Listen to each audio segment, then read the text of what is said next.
निराश व्हावा, वेदांताचा आरसा समोर यावा आणि त्याच्यामध्ये आपण स्वतःला सुद्धा पाहावं, जीवनमुक्त व्हावं, विलक्षण सुख घ्यावं, देहाच्या संबंधातून बुद्धीने बाहेर यावं. त्या जडाला संबंध होता तो संपवावा. बुद्धीने जडाचा केलेला संबंध संपणं म्हणजे मोक्ष आहे. पण जडाचा वाद करणं म्हणजे पण मोक्ष आहे. वाद आणि अबाधित त्याच्यावर नंतर बोलणार आहे मी, आठवण करा म्हणा. नंतर दुसरं सांगते की 5 देहात 3 देहाचा निराश, पंचकोश. जेवढं मला सांगते तेवढं सांगेल तुम्हाला. आता 65 वेळातून कसं मुक्त केलं. ज्ञान म्हणजे काय, अज्ञान म्हणजे काय, जीव म्हणजे काय, शिव म्हणजे काय, जगत म्हणजे काय, ब्रह्म म्हणजे काय, नृत्य म्हणजे काय, अंतरंगता म्हणजे काय, बहिर्मुक्ता काय, असं वेदांताच्या अभ्यासाने मनाचं परिवर्तन होतं आणि अज्ञान भस्म होतं, ज्ञान प्रगट होतं. ज्ञान म्हणजे ईश्वर, ज्ञान म्हणजे सुख, ज्ञान म्हणजे आनंद, ज्ञान म्हणजे व्यापकतेमध्ये बुद्धीचा प्रवेश. देहामध्ये ती संकोच भाव असतो. एवढ्या देहाला जाणते की 3.5 फुटाचा जो देह आहे, 4.5-5 काय जे असेल ते असं, तेवढ्याचा अनुभव घेतील, त्यालाच पाहतील, त्यालाच माझं म्हणते. ह्या विद्येची वृत्ती असते. पण जेव्हा जेव्हा बुद्धीला त्रासदायक बनती आणि जगताला आहे म्हणायला लावती, इंद्रियाचा संबंध करून देते आणि मन कलुषित होतं, मन ईश्वराला न जाणता व्यवहार करतं आणि व्यवहारात संबंधात राहतं. भगवंताचा संबंध राहतोच करायचा. जो संबंध आहे तो बाजूला जातो आणि नाही तो संबंध येतो तो देहभाव, जगतभाव. त्या संबंधाला सोडण्यासाठी आत्मभाव जागा व्हावा लागतो आणि आत्मभाव प्रगट होण्यासाठी संतांची शरणागती करावी लागते आणि संतांच्या शरण जाऊन स्वरूपाचं भान देण्यासाठी आपल्या मनाचा निग्रह करावा लागतो. मन हे फार बेकार आहे. मन कुठे नेतं आपल्याला. मन बंध आणि मोक्ष प्राप्त करण्यासाठी एक शक्ती. बंधाला कारण मन आहे, मोक्षाला कारण मन आहे, रागाला कारण मन आहे, द्वेषाला कारण मन आहे, सुखाला कारण मन आहे, दुःखाला कारण मन आहे. पण नित्य सुखामध्ये मन जेव्हा प्रगट एकरूप होतं ते मन मन राहता राम होतं, कारण ते नित्य सुखात असतं. विषय सुखातलं मन विकारी असतं आणि मरेपर्यंत वेग मागतं. मन तृप्तच नसतं संसारी लोकांचं, पण साधू लोकांचं, संत लोकांचं, ज्ञानी लोकांचं मन तृप्त असतं, अनासक्त असतं, विरक्त असतं, साधूच्या बोधात असतं, ज्ञानाच्या वैभवात असतं, विवेकाच्या ज्योतीत असतं आणि वेदाच्या गाभाऱ्यात असतं, गीतेच्या श्लोकात असतं, माऊलीच्या शब्दात असतं. ते मन देहात नसून भगवंतासोबत असतं, ते अद्वैतात असतं. वायू आहे, बुद्धी हे अग्नितत्व आहे. म्हणून ह्याचे त्याला मनाला स्थिर राहणं. तसं वारं थांबत नाही, वाऱ्याला पकडता पण येत नाही, वाऱ्याची मोड बांधता येत नाही.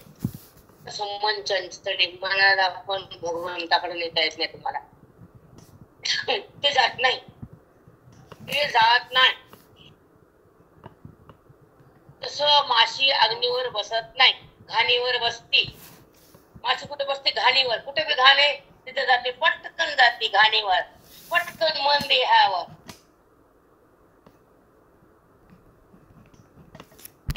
लांबूनच वाफेला दूर पडते, अग्नीला शिवत नाही माशी. तसा संत लोकांची वृत्ती अज्ञानाला शिवत नाही, अज्ञानाला सुरत नाही. संत संगतीमध्ये बुद्धी जेव्हा चिंतनामध्ये मग्न असते, देहाचं भान नसतं, ईश्वरामध्ये संलग्न असती, वेदाची अनुभूती असती, त्या ठिकाणी मनाला रामाची स्थिती असते. कारण तिला देहाला सोडून रामाकडे जायचा निश्चय केला असतो. तिथे विषयाला टाकून त्या सत्तेला पाहण्याचा त्याचा अट्टहास असतो. आत्मसत्ता, लौकिक जगत सत्ता. म्हणून मन हे मीच करी, मन हे मीच करी, माझ्या भजनी प्रेम धरी, सर्वात्र नमस्कारी मज एकाती. प्रयास सुंदर लांबलेल्या मौलीनं अद्भुत शब्दाची शक्ती आहे. तू मन हे मीच करी, माझ भजनी प्रेम धरी, सर्वत्र नमस्कारी मज एकाती.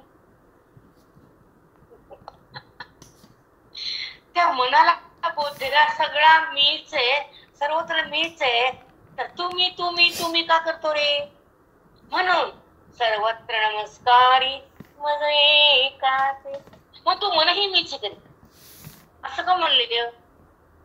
का बोलले असं? मन देहाकडे असतं, मन ईशाकडे असतं, मन नात्यात असतं, मन वेळ अशी कुठं बी असतात खाली कुठं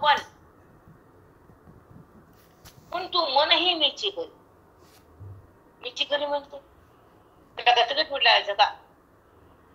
नाही.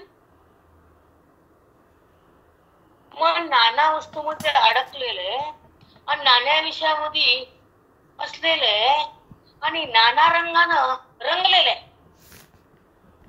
वासनेनं वाटलेले, देहामध्ये आटलेले आणि जगानं नटलेले त्या मनाला एका एका टप्प्यातून बाहेर काढायचं. आणि मग ते सगळे टप्पे त्यानं सोडलं, देहाला सोडलं, जगताला सोडलं, वैभवाला सोडलं, विरक्त बनलं, विवेकात आलं, संताकडे गेलं, ज्ञानमय झालं, अविद्येला सोडण्याचा आटोकाट प्रयत्न केला, देहभाव संपवण्यासाठी त्यानं प्रयत्न केला, साधू संगतीच्या संताचा लाभ झाला, वेदांताची गुणगाठ बांधली आणि स्वरूपाला त्यानं जाणलं. ते मन शांत बनलं. मन शांत एकदा सुटत की संताच्या संगतीत आणि वेदाच्या शक्ती श्रवणाच्या बाबतीत मन शांत निरामय निरुपम होता. विराम पावत, विराम पावत मन शून्य बनत मन. शून्य म्हणजे वृत्ती शांत आणि ठप्प होती, विवार रहित बनते. देहाचा संबंध करत नाही, विकार होत नाही, जगताला पाहत नाही, जग उरत नाही, देहाकडे जात नाही, देह तिला आवडत नाही, वासना होत नाही, कारण विषय तिने सोडले तर अज्ञान राहत नाही, ज्ञानमय झालीये. तिला जगत भाव देह भाव संपलेला आहे त्या मनाचा बुद्धीचा. ह्या अध्यात्माचा लाभ म्हणजे मन देहाकडे नसून देवाकडे असतं. अध्यात्माचं भांडवल आहे. संत सोडून देतात तुम्हाला. संत म्हणे भांडवल आहे ज्ञानाचं, सुखाचं, वेदांताचं, अद्वैताचं. त्यांच्याकडे गेल्या सगळं देतात. त्यांच्यावर श्रद्धा ठेवल्यावर परमभाव जागा करतात. बुद्धीला परमात्म्याचं रूप आणून देतात. संत जगताचा अभाव करून देतात. संत बुद्धीला ब्रह्मत्व पद देतात. संत जीवाला शिव करून टाकतात. संत जगताचा वाद करतात. संत अंतःकरणातले आत्मज्योत हृदयात प्रगट करतात. वृत्ती देहाच्या बाजूला सारतात आणि आवरणाला मनातून भगवंताला बाहेर काढतात आणि बुद्धीला तिथं नेतात. दोघांचं ऐक्य होतं. बुद्धी भगवंतात विलीन होती. आत्मसाक्षात्कार तयार होतो. ज्ञानाचे तरंग येतात आणि बुद्धीला सुखाचा सुगंध येतो आणि वासनेमधलं मन ईश्वरामध्ये समर्पित होतं. तेव्हा त्या मनाला रामाचा अनुभव येतो की मन रामात विलीन होतं. जसं पाण्यात साखर एक होती तसं बुद्धी रामामध्ये विलीन होती. जसं पाण्यात गोडी साखरेची येते, पाणी गोड लागतं, पाण्याला चव बदलती. साखरेमुळं अंतःकरण बदलतं. ब्रह्मज्ञानामुळं पाण्यात साखर टाकली की पाणी गोड बनतं. अंतःकरणात गोड टाकला की अंतःकरण ब्रह्म बनतं. आनंदी म्हणजे गोड. आनंदाचा आस्वाद सुरू होतो. भेदाचा नाश होतो. अभेदाचा प्रकाश होतो. मी परमात्मा ओळख होती. देह बुद्धी संपून जाती. वृत्ती निरामय होती. शून्याचा पलीकडे जाती. परमात्म्यात विलीन होती. की आत्मस्वरूपाची ख्याती. पेक्षा देहाकडे गेल्यापेक्षा, शब्दाचा छळ केल्यापेक्षा, लोकांना शब्दाला मान मारण्यापेक्षा मन भगवंताकडे जावं, नामात गुंतावं, वेदाच्या संगतीत जगावं, अभेद भक्तीमध्ये राहावं आणि ईश्वराला ओळखावं. जगताला ओळखल्यापेक्षा साधूच्या संगतीत राहून परमेश्वराची ओळख व्हावी. जगताची ओळख कशाला? कारण जगत सत्यतच नाही. आमच्या जगत नावाचा पदार्थ सिद्ध होत नाही. अजातवाद दिसलं तरी खोटं विवर्तवाद. दिसून नसून दिसत हा भ्रम आहे. वास्तव परमात्माच असतो हे ज्ञान आहे. तो परमात्मा मी आहे ही ज्ञानाची खूण आहे. बघणारा मी, समोर पण मी, वृत्तीमध्ये पण मी. मग कुठं राहिली वृत्ती, कुठं राहिला पाहणारा, कुठं राहणार, कुठं राहिलं जगत, सगळ्यात जर मी आहे तर निराळे पण कुठं आहे? अभेदभावामध्ये सगळं परमात्मा हा अनात्मा का आहे, अनात्मा नसून का दिसतो? हा मायेचा भास असतो, ती कल्पित आहे. कल्पनापर्यंत फक्त माया आहे, कल्पना गेली की तो आहे. कल्पना अविद्या जेणे झाला शिव जीव, मायापदी शिव बोलेले. कल्पना अविद्या जेणे झाला जीव, तुला पाहिलं तेव्हा जीवा उत्पन्न झाला आणि अविद्या मिली, ज्ञानाने भस्म केली, संतांना कृपा केली आणि बुद्धी ईश्वरात लीन झाली. अविद्येचा नाश झाला, ब्रह्मभाव जागा झाला. उपाधी कल्पित आहे आणि नाहीये, सत्ता नाही तिला, फक्त भास आहे. कारण सगळं तोच आहे, सगळा तोच आहे. तर तो म्हणाला ती लागते, तिचं नाव माया. तो आणि ती खोटी तो खरा आहे. खोटी किती असू द्या काही चलत नाही, खऱ्या वाचून काही बनतच नाही. पण खरा सगळा आहे, खोटात खोटीच आहे. सावली आहे, काय करणार आहे सावली? तिची सत्ताच नाही, तिला काय करता पण येत नाही. कसं जगत हे सावली, देह हा सावली, कसे सावली, वृत्ती सावली, सगळं सगळं सावली. तिथपर्यंत बुद्धी जात नाही, ज्ञान झेपत नाही, अविद्या संपत नाही. वृत्ती ईश्वराकडे सहज तिला जाता येतो. तिचं आगमन ईश्वराकडे जाणं म्हणजे सत्संग, वृत्तीचं आगमन ईश्वराकडे जाणं, अंतर्मुख होणं आणि स्वरूपाच्या ठिकाणी तिनं तद्रूप होणं, स्वरूपाची ओळखीसाठी तिनं जीवन जगणं आणि बुद्धीला अध्यात्माची ओळख होणं, सतशास्त्रामध्ये तिनं रमणं आणि सतशास्त्राचं श्रवण करणं, साधूच्या संगतीत राहणं, अध्यात्माचं सुख होणं आणि अविद्येचं भान जाणं, वृत्ती ईश्वरात लीन होणं, हे ब्रह्मविद्येचं भांडवल आहे. त्या बुद्धीला त्या ईश्वराच्या सोबत राहता येते श्रवण आहे, देहासोबत राहता येते ते अविद्या आहे. आणि खोट्याला माझं म्हणते ते पाप आहे, वासना. हे खोट्या वृत्ती खोटे, विषय खोटे, जगत खोट, सगळं सगळं काही शून्य शून्य खोट आहे. परमात्मा मोठा आहे. पण खोट्यात मन रंगलं, परमात्माच बाजूला गेला. अविद्या माथ्यावर आली, परमशक्ती झाकल्या गेली आणि ही खोटी शक्ती समोर आली. मनाला त्याची भूल झाली, हे सगळं खटाटोप कुणी केलं? मायेने, अविद्येनं कलाकुटात. आहे आहे आहे, कोण आहे? घर आहे, पोरग आहे, ढग आहे, आकाश आहे, तारे आहे, चंद्र आहे, सूर्य आहे, पोरग आहे, पोरगी आहे, धन आहे, दौलत आहे. आहे हा परमात्मा आहे आणि व्यवहारी माया आहे. म्हणून आहे हे त्याच आहे. घर आहे म्हणताना तोच आहे, पण त्याची ओळख नाही म्हणून घराचा संबंध आहे पण त्याचा संबंध नाहीये, ही भ्रांती आहे. आहे म्हणजे स्वरूप आहे, आहे म्हणजे सत्ता आहे, आहे म्हणजे शक्ती आहे, आहे म्हणजे सुख आहे, आहे म्हणजे अधिष्ठान आहे म्हणजे परमात्मा आहे म्हणजे व्यापक आहे म्हणजे एक आहे, एक म्हणजे मीच आहे, मी म्हणजे राम आहे, राम म्हणाला ती वृत्ती आहे, ती माया. रामकृष्ण त्याला नामात आणायला,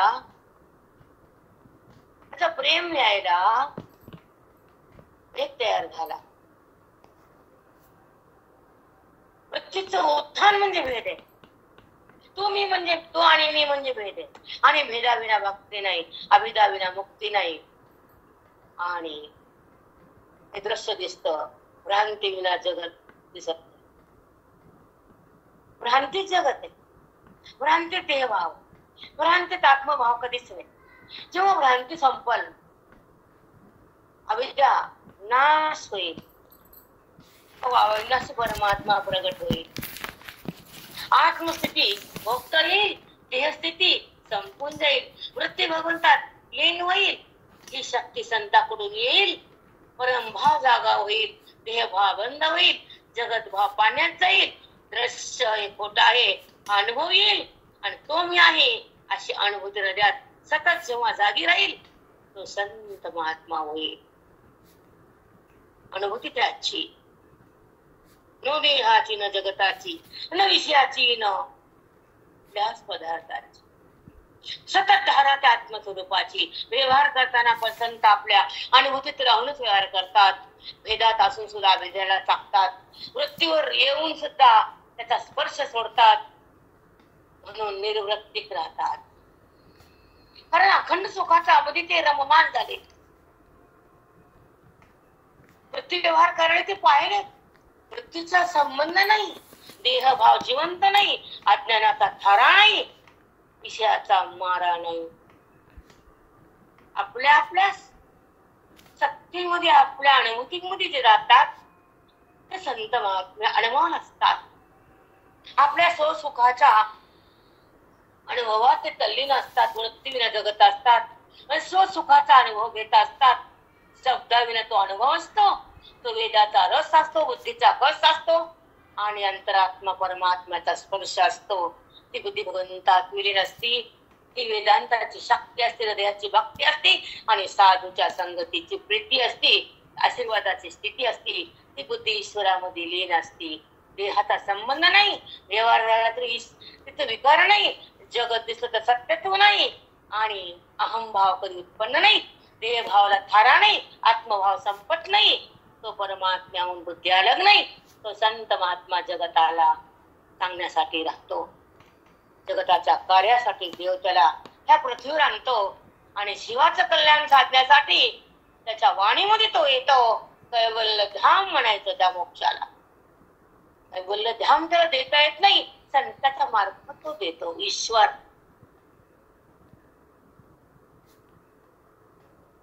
किती सुंदर यायला शास्त्र ते संतांच्या वाणीतून जेव्हा बाहेर येतो ते शक्ती असती, आणि सरस्वतीचं आगमन असतं.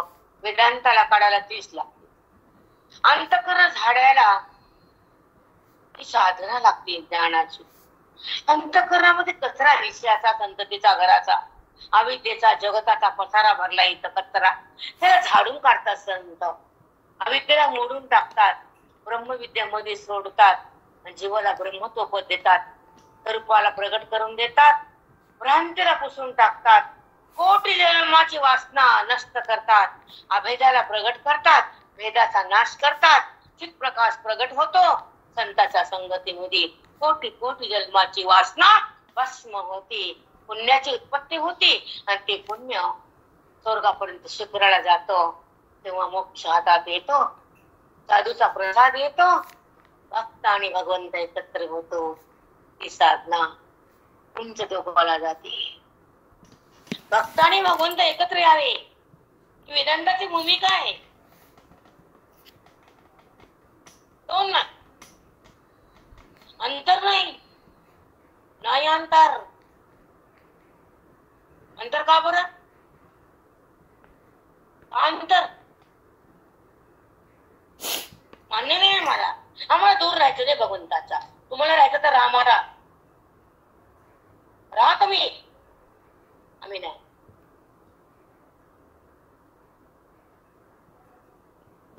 भगवंतापासून दूर होणे नाही म्हणजे नाही. कर्म करो या दुःख करो या सुख करो या व्यवहार करो, पण आमच्या बुद्धीचा ऐक्य, आमच्या बुद्धीला स्पर्श ईश्वराचा, आणि आमचं ऐक्य भगवंताचं, हे आमच्या जीवनाचं साफल्य असावी, आणि जगतात न फसावी. बुद्धी देहात नसावी, जगतात न फसावी, विषयाकडे न जावी. तिनं काय व्हावं? सुंदर, निर्विकार, निर्विषय, निरिंद्रिय, इंद्रिय रहित असावं. ते इंद्रियाला सोडावं, विकाराला तोडावं, अहमभावातून बाहेर यावं, ममत्व संपवावं, आणि संतांच्या संगतीत बुद्धीनं जगावं, वेदाला तिनं बघावं, जगाला का म्हणून बघावं, पोट्यात का मिसळावं, देहाला माझं काम नाव, विषयाला का भोगावं, का भोगावं, आत्मसुख भोगावं. आत्मसुखासाठी ती जन्मली जीवात्मा जेव्हा या पुढीत येतो, मुक्तीसाठी मला मुक्त करा. माझं कर्म धर्म भेद पाप वासना हे भाव जगत भाव काय भाव कुठले घाण घाण घाण सगळे बंद व्हावे. अनात्मवृत्तीचा परित्याग होऊन आत्मवृत्तीचा स्वीकार करावा अंतःकरणानं. चार वृत्त्या भगवंतात विलीन कराव्याता, देहाचा संबंध बंद व्हावा, ईश्वराचा स्पर्श भोगावा, सतत तो अनुभव यावा. व्यवहार करताना सुद्धा अभेद बंद न होता व्यवहार सुद्धा चालू राहावा. ईश्वराचा स्पंदन, ईश्वराचा स्पर्श, ईश्वराचं ऐक्य हे मनानं कधीच सोडू नये, कधीच नाही, कधीच नाही. जेव्हा पाण्यात सागरात पाणी येतं तर साखर पाण्याला एकदम स्वतः अर्पण होती. आकाराला सोडती, पण गोडीवरती आकार संपतो, तसं अज्ञान संपत, अनुभूती ईश्वरा समर्पित होती. साखरेनं आकार सोडला, गोडी राहिली, बुद्धीने अज्ञान सोडला, ब्रह्मभाव राहिला. जो परमात्मा, जी बुद्धी, जो परमात्मा, जे जगत, जो देह, सर्व जो परमात्मा, जी बुद्धी, जो देह, जी अनुभूती, जी बुद्धी, ती जगताकडे, वासनेकडे, दुःखाकडे, सुखाकडे. का बरं सुखाकडे बुद्धी, दुःखाकडे का, विषयाकडे का, देहाकडे, मरणाऱ्या पदार्थाकडे का? जो देह दिसून नाही, परमात्म्यासून काहीच नाही, तर बुद्धीने परमात्म्याकडे जावं ना. जो देह नाही तिथं का जावं? मोठा प्रश्न आहे की नाही मोठा? दिसून नाही, परमात्म्यातून काही नाही, म्हणून परमात्मा कळत नाही, म्हणून देह कळाला. कारे ते ब्रह्माकार आहे. बाकीच्या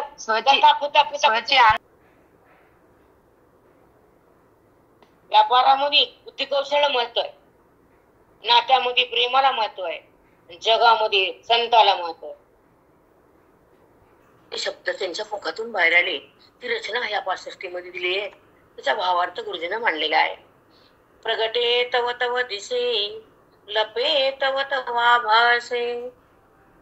तर परमात्मा लपला तर जगताचा आभास तयार झाला, आणि प्रगटे तव तव दिसे, काय दिसे वगैरे बघू. प्रगट ना लपला असे न खोमता जो. त्याला प्रगटे म्हणता येत नाही, त्याला लपलाय म्हणता येत नाही. त्याच्या वाचून काही नाही तर लपला कसा, आणि सतत आहे तर प्रगटला कसा? त्याच्या वाचून काही नाही तर प्रगटला कसा? पण सगळा तोच आहे ते जगत कसं? धर्मशास्त्र आहे पहिली पायरी. पण इथं भगवंत आणि भक्त दोन राहतच नाही, जगत उरतच नाही, पाहण्याची क्रियाच नाही, त्रिपुटी तिथं दिसून खरी नाही. सुंदर विचार असतं. काय तुमच्या पुढे तव दिसे, लपे तव तवा भासे. तो लपला ना परमात्मा, मायेनं झाकून टाकलं. कामून झाकलं त्याचं कामच आहे. कामून झाकलं म्हणजे इष्ट्याला धरल्या पोळतच. त्याला म्हणलं इष्ट्या का पोळलं, ते म्हणतो माझा धर्मच आहे पोळायचा. एखाद्या बाईला म्हणलं कामून बोलते ग टच टच, ते मी ती वाणीच तशी माझी, काय करू?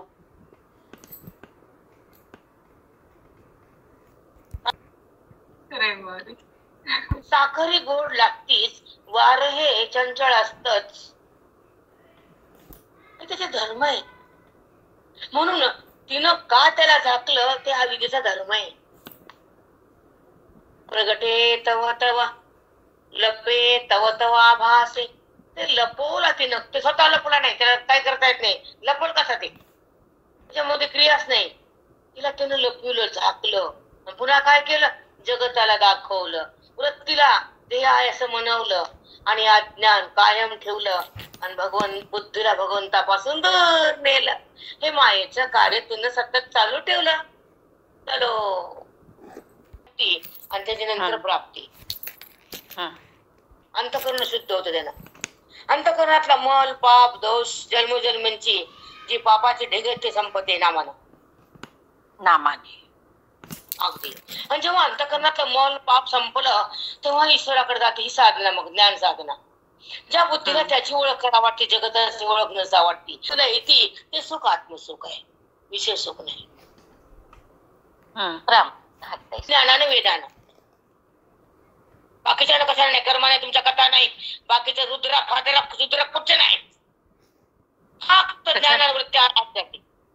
कशाने म्हणलात माई? तिनं अंतर्मुक्त आहे, ती वेदाच्या शक्तीनं बुद्धी पावन आणि पवित्र होती आणि साधूच्या बोधानं ती सूक्ष्म होऊन अंतरंगात जाती, आत्मस्वरूपाकडे तिला जाता येतं, जगताला तिला टाकता येतं. देहापासून ती अलग होती. ही ज्ञानाची शक्ती, हृदयाची भक्ती, संताची संगती, अध्यात्माची स्थिती, परमात्म्याची प्रतीती ती अंतर्मुख होती, कारण तो तिच्या जवळ आहे. बुद्धीचा पती परमात्मा आहे, तो कर्मानं नाही मिळत नाही, तो ज्ञानानं कळतो आणि संताच्या संगतीमध्ये तो मिळतो. वेदाच्या शक्तीत तो प्रगटतो आणि आपल्या सुखाला आपण जे भोगतो तो ब्रह्मनिष्ठ असतो, तो देहनिष्ठ नाही. कदापि नाही, तो देहात नसतोच, त्याच्या सत्य देह उरतच नाही. जिथं अविद्या उघडून गेली, वृत्ती लीन झाली, परमात्म्याची स्थिती आली, परमात्मा प्रगट झाला, पंचकोशाच्या ओलांडून बुद्धी आत गेली आणि ती शिवापाशी समर्पित झाली. वृत्तीने व्यवहार केला, तिला काय माहित, जगत दिसलं तिला काय माहित, कारण ती तिच्या समर्पित स्वरूपात आहे. ती व्यवहार झाला तिला माहित नाही, विकार झाला तिला कळत नाही, कारण ती निर्विकार बनलेली आहे. ती ईश्वरामध्ये समर्पित आहे. तिला जगताचं भान नाही, देहाची जाण नाही, विषयाची तिला भोग नाही. ती निरागस निरामय निर्विकार ती अवस्था तिला आली. बुद्धीला नाम परमात्म्या अंतःकरणाला, कारण ज्ञानाची बैठक आहे, ज्ञानाची सिद्धी आहे, वेदांताची शक्ती आहे, साधूची तुम्हाला कृपेची शक्ती. तिथं श्रवणामध्ये भरपूर लोक असतात, रिद्धी सिद्धी भगवंत व्यास, त्यांची परंपरा, त्यांचे गुरु, सगळं काही असतं तिथं. आणि त्या साधनेमुळे श्रवणाच्या तो भेद त्याचा नाश होतो आणि देहाचा संबंध वृत्तीचा जातो. महान फल आहे वेदाचं हे, की संबंध सुटला जातो देहाचा. हे कर्माने नाही सुटत. हे भरपटले लोक तुम्ही मरेपर्यंत कर्मात अडकत जाऊ नका. पुढच्या पारीवर जायचं, गहू आणले तर दळायचे, गव्हासंग खेळायचं का, गवर बी गहू आणले, बनशी गहू आणले, गव्हाला किडा लागायला की दळकी टाकून ठेवायचे गव्हाला. मग गव्हाना किड्यानं खाल्लं, तू खा त्यावेळी त्याचा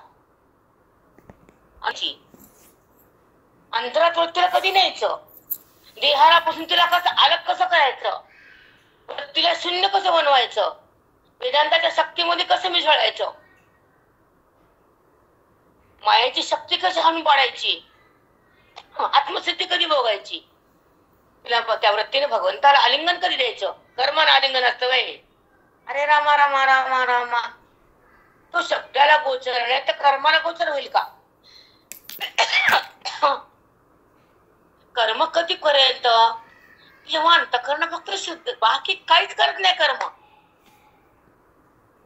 एक अशुद्ध अवस्था जाते निघून, शुद्धता येते, अपवित्रता पवित्र स्थिरता हे उपासनेनं श्रवणानंच होते. तर मग काहीच करू शकत नाही.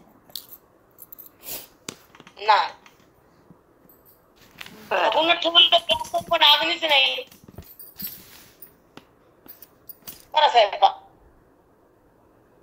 ती म्हणते शिजली भाजी पोळी तसं कच्च्या की ती म्हणते टाकी रिकामी आहे. मग अंगाला मारायचं, मग संताला धरायचं आणि वेदामध्ये जगायचं, स्वतःला बघायचं, आत्मसुख भोगायचं आणि देहाला सोडून जगायचं. तेव्हा जीवन मुक्त बनायचं. इथं कर्म लागत नसतं, इथं श्रवण लागतं, इथं वेद लागतो, इथं शेतशास्त्र लागतं, इथं संताची संगती लागती, बुद्धीची उन्नती होती, रामाची प्रतीती येते. आता राम बुद्धीत येतो. जवळ तुमच्या, बाहेर बघायला काय गरज नाही. बाहेर नाहीच, तुझ्या वाचून काही नाहीच. अगं तुझं स्वरूप म्हणजे तू आहेस. तू स्वयं परमात्मा आहेस.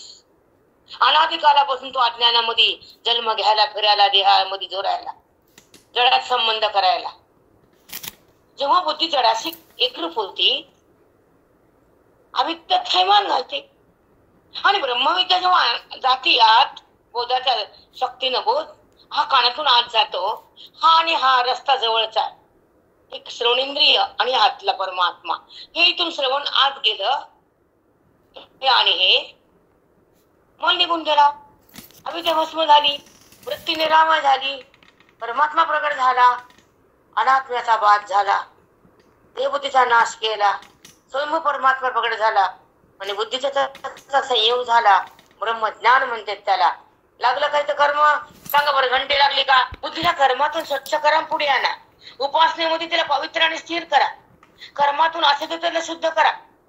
पवित्र नाही तर स्थिरता पण नाहीये, फक्त अशुद्धता जाते. कर्माना अशुद्धता जाते, स्थिरता नाही, पवित्रता नाही. उपासने भक्तीनं मग ज्ञानाकडे येतं मन, मग अज्ञान संपत आणि बुद्धी सावध होते, रूपाला जाणू लागते, वेदामध्ये रंगू लागते, विषयाला सोडू लागते, विवेकाला प्रगट करते, संतांच्या संगतीत जगते आणि स्वतःला बघते. देहाला बघणं बंद होतं, जडाचं नातं संपून जातं, विवेकाची ज्योत पेटते, अज्ञानाची लाट संपते आणि साधूची संगती लागते. स्वरूपाची प्रतीती येते, देहाची प्रतीती जळून खाक होती. अध्यात्माची स्थिती. इथं ब्राह्मण नाही, कोणी नाही, इथं मग वनवास लागत नाही आम्हाला. पांडुरंग हरी वासुदेव झाली. अनादिकालचं अज्ञान धुतल्या गेलं, वासना संपली, वृत्ती भगवंतात लीन केली, देहभावाला पाणी टाकलं, स्वरूपाला प्रगट केलं, आत्मरंगात मन रंगलं, देहभावाचं नातं संपलं, अविद्येनं वंगन धुतलं, जगत भाव संपला, आत्मभाव प्रगटला. मी कोण हे बुद्धीला कळालं आणि बुद्धी ब्रह्मरसात मिळाली. ती साधूची संगती फळायला आली, अध्यात्मिका पदरात आली, अविद्या नष्ट झाली आणि बुद्धी भगवंतात प्रवेश केला. मी कोण कळलं तिला, तेव्हा ते भगवंताकडे जाते आणि साधूच्या संगतीत महावाक्याच्या शक्तीनं राम होते.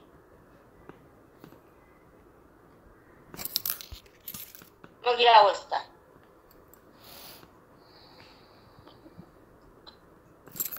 बघणारा भक्त असतो, दैविजामध्ये मुक्त असतो. हरीच्या आई दासा हरिदाही दिशा, भावे जैसा तैसा हरी का. राम राम बाई. हरीला बघणं आणि वृत्तीला हरी करणं संताचं काम आहे. हरीला ओळखायचं तुमचं काम आहे, हरीला फोन वृत्तीचं काम आहे आणि हरीकडे न्यायचं आमचं काम आहे. आणि हरी फोन अनुभवाचं काम आहे. अनुभव हरीचा यावा, देहाचा संबंध जावा, अज्ञान सुटावं, ब्रह्मज्ञान लुटावं, विठ्ठलाला भेटावं, अंतरंगात रंगावं.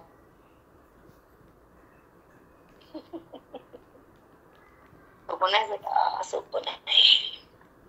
कुठून बाबासे प्रगटना लपलासे न खोमता तो, त्याला प्रगटे म्हणता येत नाही, लपलाय म्हणता येत नाही. तू सदा स्वयंभू आहे, पण तुमच्या व्यवहारावरून त्याला प्रगटे म्हणता येतं, लपला म्हणता येतं.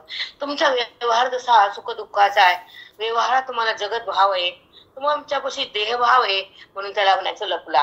पण तुम्ही तो सदाच आहे, पण त्याची ओळख नाही, त्याचा संबंध नाही, म्हणून प्रगट आहे. तो सदा आहे, तो कधी नाही. देह आज आहे उद्या नाही, जगात आज आहे उद्या नाही, पण तो सतत आहे. पण देह सतत वाटतो. सुख त्याचं आहे, विषयात सुख वाटतं. त्याची शक्ती आहे, शक्ती माझी वाटतं, मी करता वाटतं. आवर करता तू तर आकर्ता आहे, तू तर ईश्वर आहेस, तू तर निराकार आहेस, तू स्वयंभू आहेस, तू व्यापक आहेस, तू चिद्घन आहेस, तू सगळ्याच्या अंतर्यामी आहेस. मग तू परिच्छिन्न का झाला? आवडला परिच्छिन्न? काय विषयाकडे धावायला तू? का देहाला शिवायला तू? जडाकडे जाऊ नको, देहात राहू नको, खोट्याला पाहू नको, आणि परमात्म्याचा संबंध सोडू नको. मन कुणाकडे धाडू नको. लोक मनाला पाडतात, लोकांना मन दिल्यावर ते तुकडे करतात. मन भगवंताला द्या, मन संताला द्या, मन राम होत. मन कुठं बी गेलं की ते ठेसून बाहेर येतं. पांडुरंग हरी वासुदेव. संशय विचार जसा जसा जवळ जवळ दिसेल, जसा जसा तो संशय विपर्यास रहित अपरोक्ष होतो, तसा तसा जगत भास दिसत नाही. जसा जसा तो संशय विपर्यास रहित अपरोक्ष होतो, म्हणजे संशय म्हणजे मी देह का आत्मा, हा संशय बुद्धीला असतो, तो जातो. नंतर मी तो आहे असा अनुभव येतो. बुद्धी निश्चय करते मी देह नाही, मी तर परमात्माच, मी अखंड एक आहे. देह असताना मी आहे, देहाचा आधी पण आहे, आणि देह पडल्या पण मी आहे, हा आहेपणा माझ्या स्वरूपाचा आहे, देहाचा नाहीये. विपर्यास असतो देहाला माझं म्हणणं, हा विपर्यास आहे. संशयेनं हा बुद्धीतला अविद्येचा लेश आहे. अविद्या बुद्धीला संशय तयार करते. मग वेद सांगतो तू ब्रह्म आहेस, तू आत्मा आहेस, मग मी देह का वाटतो? हा संशय मनात तयार होतो अविद्येमुळं. मी देहच आहे, मी भगवंत कसा असू शकेल? मी कोण आहे मनाला माहित नसतं. मग संशय येतो त्याला, मी खरंच ईश्वर आहे का? मी देहच आहे असा संशय. पण विपर्यास नाही, मी देहच आहे, जगत आहेच आहे, विपर्यास आहे, हा सगळा जातो. पण मग काय होतं? अपरोक्ष होतं. कशामुळे होतं? साधूच्या संगतीमध्ये वेदाचं ज्ञान बुद्धीच्या आत जात, आणि ते वेदाची शक्ती अशी ती अज्ञानाला मारती, आणि बोधामुळे मन त्या ईश्वराला ओळखू लागतं, ईश्वराच्या सोबत राहतं. जे देहासोबत राहत होतं ते देवासोबत गेलं. वेदानं बोधानं संतांच्या संगतीनं तुमच्या आयुष्याच्या तपानं हृदयाच्या भक्तीनं ते मन ईश्वराच्या सोबत राहायला शिकलं. तर ईश्वराची संगत आवड लागली, म्हणून त्या मनाने व्यवहार जरी केला, मन व्यवहार रहित झालं, ईश्वराच्या सोबत असतं. वृत्तीने व्यवहार केला, वृत्ती खोटी आहे. इंद्रियाने विकार केला, इंद्रिय माझे नाही, ते इंद्रिय मी नाहीये. इंद्रिय त्या त्या भूतापासून, त्या त्या गुणापासून बनले.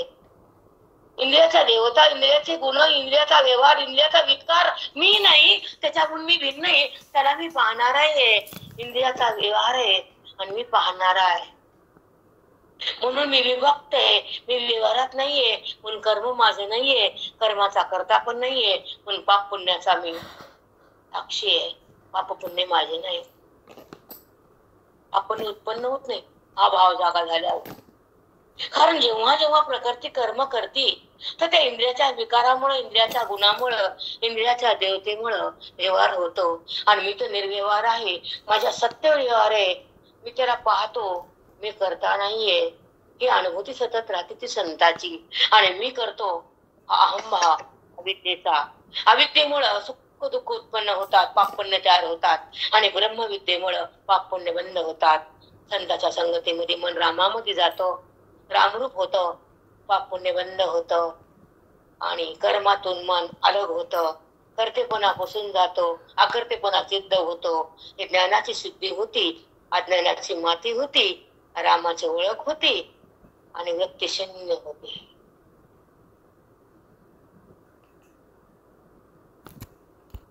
अंतःकरण होतं, अपरोक्ष होतो, तसा तसा जगत वा दिसत नाही. परोक्ष आणि अपरोक्ष या दोन व्याख्या आहेत. तुला सांगता येईल परोक्ष ज्ञान अपरोक्ष ज्ञानामध्ये सडका चिंतामणीच्या सडका ऐकलेले अनुभवलेले नाही. तो आपल्याला परोक्ष आहे, पण साखर गोड आहे, जिभेला अपरोक्ष आहे. चव घेतली का? नाही माऊली. म्हणून परोक्ष अनुभूती ती अपरोक्ष. असा पैसा आवृत्त होतो तेव्हा तेव्हा जग प्रतीला येते. जेव्हा जेव्हा परमात्मा आवरणाखाली झाकला जातो, माया त्याला झाकतीन जगत दाखवते. झाकते त्याला म्हणतात आवरण शक्ती, दाखवते त्याला म्हणतात विक्षिप्त शक्ती. जगत हे कार्य आहे आणि अज्ञान हे कारण आहे. जगताला उत्पन्न करण्याचं जे कारण आहे आणि जगत हे कार्य आहे, त्या भगवंताला झाकती कोण? ती अविद्या, अज्ञान वृत्ती, ती अविद्या आणि जगा दाखवते. म्हणून त्यानं सांगितलं आहे का, अज्ञानाने आवृत्त होतो तेव्हा तेव्हा जग प्रतीला येते. तोखड परमात्मा आहे, व्यापक आहे, एक आहे. मग तो दिसत नाही. जग का दिसतं? कारण त्याला झाकलेले आवरणाखाली आहे. आणि जेव्हा ब्रह्मज्ञान आवरणाचा नाश होतो, परमात्मा प्रत्यक्ष होतो, अविद्या भस्म होती, आत्मस्थिती प्रगट होती, देहबुद्धी संपून जाती, वृत्ती विलय पावती आणि व्यापकता हृदयात येते. तो मी आहे असा अनुभव येतो, देह मी नाही हा निश्चय होतो आणि अविद्या मरून जाते. तेव्हा आत्मस्थिती प्रगट होती. तेव्हा तेव्हा जग कृतीला येते. परंतु परमात्मा विचार केला तर परमात्मा अपरोक्ष ज्ञानाचा विषय होत नाही. करेक्ट आहे. आणि अज्ञानालाही विषय होत नाही. परमात्मा काय होत नाही? ऐका, परमात्मा विचार जर केला, परमात्मा अपरोक्ष ज्ञानालाही विषय नाही आणि परोक्ष ज्ञानालाही विषय होत नाही. कारण वृत्ती ज्ञान आणि अज्ञान या दोन्हीलाही जो विषय न होणार आहे, दोन्हीला कोणता? वृत्ती ज्ञान आणि अज्ञान, हे दोन ज्ञानाला तो विषय नाही. सांगा कोणतं ज्ञान? दोन सांग प्रेरणा. आणि या दोन्हीलाही तो परमात्मा विषय होत नाही. हे वाक्य पूर्ण सांगितल्यावर थोडंफार डोक्यात घुसलं, नाही तर नाही. परमात्मा वृत्ती ज्ञान म्हणजे काय आणि अज्ञान तुम्हाला माहित नाही. मी देह जगत आहे, ज्या नाही त्याला आहे केलं, अविद्येनं जगत दाखवलं आणि संतांना जगताचा वाद केला. आज परमात्मा आहे, चौकड परमात्मा आहे, तो तुम्ही आहे, त्याचा संबंध आहे, पण ते झाकल्या गेला अविद्येनं, म्हणून जगत दाखवलं. हे तिची शक्ती त्या विद्येची. पण अनेक सांगितलंय, खूप छान आहे, तुम्हाला सांगते समजावून ऐका. परमात्मा अपरोक्ष ज्ञानाचा विषय होत नाही आणि अज्ञान कालीही अज्ञानालाही विषय होत नाही. कारण वृत्ती ज्ञान आणि अज्ञान या दोन्हीलाही जो विषय न होणार आहे. अच्छा, कशाला? वृत्ती ज्ञान आणि अज्ञान जो विषय होत नाही. आता वृत्ती ज्ञान म्हणजे काय ऐका, आणि अज्ञान म्हणजे तुम्हाला सांगते, हमेशाच विषय आपला वाचतो. आता वृत्तीमध्ये त्या परमात्म्याचं वर्णन असतं. तो असा आहे, तो तसा आहे, तो नित्य आहे, तुमच्या सोबत आहे, तो आत आहे, वृत्तीचा आधार आहे. आणि वृत्ती उत्थान पावती आणि वृत्ती व्यवहार करते, आज बाहेर येते. कार्य ती बाहेर येणं, चंचल होणं. पण परमात्मा चंचल नाही, तिथे विकार नाही, ते व्यवहार नाही. पण त्याच्यापासून वृत्ती व्यवहार करता येत नाही. त्याच्या संबंधात वृत्ती बाहेर येते, त्याच्या शक्तीच्या वृत्तीमध्ये येते आणि तेव्हा तिची हालचाल होते. वृत्ती जड आहे, तिला हालचाल करता येत नाही, पण संबंध त्याचा आहे, व्यवहार तिचा आहे. संबंधामुळे वृत्तीच्या शक्ती तिच्यात आली, म्हणून ब्रह्ममायेचा संबंध अनादिकालापासून आहे. बरं ठीक आहे, मग तिच्यामध्ये हालचाल झाली, पण त्याच्या वाचून झाली का? आणि त्याच्यामुळं वृत्तीला जाणता जगत आलं त्याच्यामुळं. पण वृत्तीचं जाणणं हा व्यवहार मायेमुळं, आणि सत्ता तिची आहे, आणि जाणणं त्याच आहे, व्यवहार तिचा आहे, विकार तिचा आहे. जेव्हा विकार तिचा आहे, वृत्तीमध्ये शब्दाच्या द्वारे तो कळतो, ते वृत्ती ज्ञान. आणि वृत्ती बाधित होते, शब्द बंद होतो आणि परमात्मा प्रगट होतो, वृत्तीचा निराश होतो, त्याचा अनुभव सतत येतो, तो मी आहे असा शब्दाहीन अनुभव होतो. म्हणजेच तो शब्दाला विषय करत नाही, वृत्ती बाजूला जाते, परमात्मा प्रगट होतो, बुद्धी अंतर्मुख आत जाते, त्याच्या दोघांचा संयोग होतो, महावाक्याचं ज्ञान येतं, बुद्धीचा आणि परमात्म्याचा ऐक्य होतं. तेव्हा ती त्या शक्तीमध्ये विलीन होते, परमशक्ती म्हणजे परमात्म्याची. मग तेव्हा त्याच्यामध्ये गेल्यानंतर ती सद्रूप बनती, चिद्रूप बनती, तदाकार होती. मग ती वृत्तीला विषय नाही, व्यवहारधारक संबंध आहे, जगत बघून तर सत्यत्व नाही, देह दिसून तो मी नाही असा अनुभव येतो. तो ब्रह्मज्ञानी अपरोक्ष साक्षात्कारानंतर जी अनुभूती येते ती शब्दाविना. अपरोक्ष साक्षात्कार महावाक्य ते शब्द आहे आणि शब्दाविदेचं कार्य आहे. म्हणून अपरोक्ष ज्ञानाने परमात्मा विषय नाही, परोक्ष ज्ञानाने पण परमात्मा विषय नाही. अज्ञानाला विषय होत नाही, कारण वृत्ती ज्ञान आणि अज्ञान हे दोघाला जो विषय न होणारा आहे. वृत्ती ज्ञानाला विषय नाही आणि अज्ञानाला तर नाहीच नाही. तो एक स्वयंभू परमात्मा निर्विषय आहे, तो स्वयंभू आहे, तो कशाला विषय नाही, त्याच्यापासून काही नाही. सदा परमात्मा प्रगटे तव तव जगदाभास न दिसे. जेव्हा परमात्मा प्रगटतो, चौकट तो आहे असा अनुभव होतो, तो जगत नाही तिथं असा जगदाभास न दिसे, जगताचा भास होत नाही, आहे तो तोच आहे. परमात्मा लपे तव तव जग आभासे. ते प्रगटला, जगताचा भास नाही, तो लपला, जगताविना काहीच नाही. हा बरोबर, तो लपला असे समजावे. तुम्हाला जगत भासता येत तर तो लपला, त्याचे उलट जग दिसत नाही ना, बरोबर तो प्रगटला समजावे. म्हणजे एकत्व प्रगटे तेव्हा नानात्व न दिसे. सगळा एक आहे, चौकड तोच आहे, तर नाना नाही. जेव्हा नाना आहे तर तो नाही. आता ऐका, कोण लपला तर जगात जो आहे तो लपला. लपला कोण? जो जगतामध्ये सत्य आहे, सदा आहे, निरंतर आहे, चिन्मात्र रूपाने आहे, तो लपला. मग जगात एक आहे म्हणजे नानात्वात एक आहे, पण एकात मात्र नानात्व नाही. नानात्वा तो एक आहे, एकात मात्र त्या परमात्मा सत्तेमध्ये चिन्मात्र स्वरूपामध्ये हे जगत नाही. जगतात तो आहे तर जगत त्याला माहित नाही. हे उदाहरण दे तुम्हाला. पाण्यावर लाट घाली, पाणी म्हणतं का माझ्यावर लाट आहे, माझ्यावर लाट आहे? सांगा चला. पाण्यावर लाट, जगत झालं, जीव झाला, शिव झाला, वृत्ती झाली, गुण झाले, प्रगत झाले, पुरुष झाले, सुख झाले, दुःख झाले. त्याला माहितीये का? बडबड बडबड करणं म्हणजे पांचट गोष्टी येतात.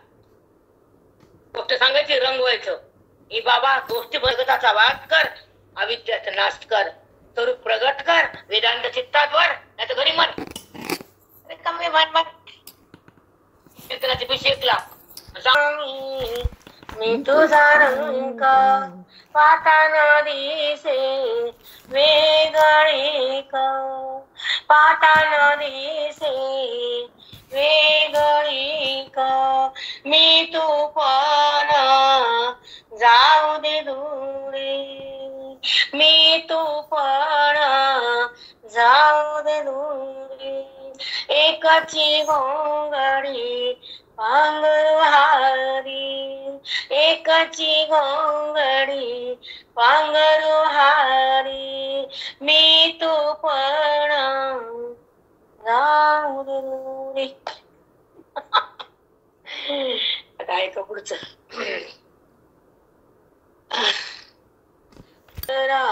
विठ्ठलू राया लागे न मी, पण मी तू ही उपाधी जाऊ दे ना घोंगडी. आधी सांग बघ तुझं, आता सांग माझ्या नेकच. एकाची घोंगडी पांघरू हारी. तुला वेळ चैतन्याचा आधार आहे, मला चैतन्याचा आधार आहे, उपाधी टाक. एका घोंगडी जाऊ एकरूप होत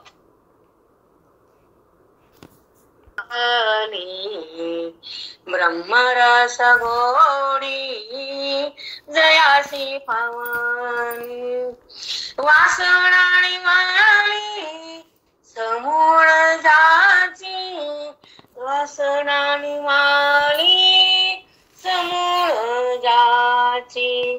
नाही त्या विटाळ अखंड सोहळी, नाही त्या विटाळ अखंड सोहळी. उपाधी वेगळे वासणीच्या, उपाधी वेगळे वासणीच्या, नाही त्या विटाळ अखंड सोहळी, नाही त्या विटाळ अखंड सोहळी. ब्रह्मरस गोडी जयासी पावली, ब्रह्मरस गोडी जयासी पावली. एकदा भेट झाली तर भेट जातो आणि मन तुझ्यात लीन होत, तेव्हा ती भेट सुखाची असती. ती भेट लक्षित करती, तेव्हा तुझं माझं ऐक्य होत. पुन्हा भेट घ्यायची गरज नाही. एक वेळा बाजूला गेला, एवढ्या वेगे तो लांब झाला, बाजूला गेला. जाऊ नको लांब, बाजूला उभं करू नको, माझ्यात भेट ठेवू नको. तू माझ्या जवळ आहेस, अनुभव दे. तू कणाकणात आहेस, स्पर्श दे. तुझा सगळा रंग आहे, त्या रंगात रंगू दे आणि तुझा भेट मला भोगू दे. भेट माझा जाऊ दे. मन काना होऊ दे, मन कन्हैया कन्हैया होऊ दे. राम राम माई. निवृत्ती वंदो जीविता म्हणजे कोण जीव घालतो? निवृत्ती वंदो माझे सद्गुरुनाथ ज्ञानोबा बोलतात, जीविता मला कोण जीव घालतो? तोंडाचं जेवलं वेगळं, मनाचं जेवलं वेगळं. कानाच्या द्वारे वेदाचा बोध जातो, मन तृप्त होतं. ते जेवण मनाचं, ते मनाचं जेवण जगलं की तृप्ती जातच नाही आणि तोंडानं खाल्लं अन्न राहतच नाही. तृप्ती पुन्हा पुन्हा होते की नाही, पुन्हा पुन्हा भूक लागते की नाही. तो मोतीयाचा ओघ